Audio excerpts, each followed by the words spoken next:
Hi అండి, welcome to my channel. ఈరోజు water melon జ్యూస్ని ఈజీగా తయారు చేసుకుందాం. ఎండాకాలంలో పిల్లలు పెద్దలు అందరూ ఇష్టంగా తాగే వాటర్ మిలన్ జ్యూస్ని ఈజీగా తయారు చేసుకోవచ్చు. ముందుగా వాటర్ మిలన్ని చిన్న చిన్న ముక్కలుగా కట్ చేసుకోవాలండి. కట్ చేసుకున్న వాటర్ మిలన్ ముక్కలని ఒక మిక్సీ గిన్నెలోకి తీసుకోవాలి. అందులోకి కొంచెం షుగర్ని అదేవిధంగా కొంచెం వాటర్ని యాడ్ చేసుకోవాలండి. వాటర్ అనేది ఎక్కువగా యాడ్ చేసుకోకూడదు, టేస్ట్ అనేది పోతుందన్నమాట. అందుకే కొంచెం వాటర్ని యాడ్ చేసుకోవాలి. తర్వాత దీనిని మిక్సీ పట్టించుకోవాలండి.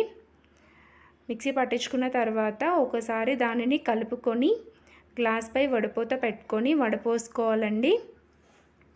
అంతేనండి, ఈజీగా ఇలా వాటర్ మిలన్ జ్యూస్ని తయారు చేసుకోవచ్చు. మీరు కూడా ఒకసారి ట్రై చేయండి.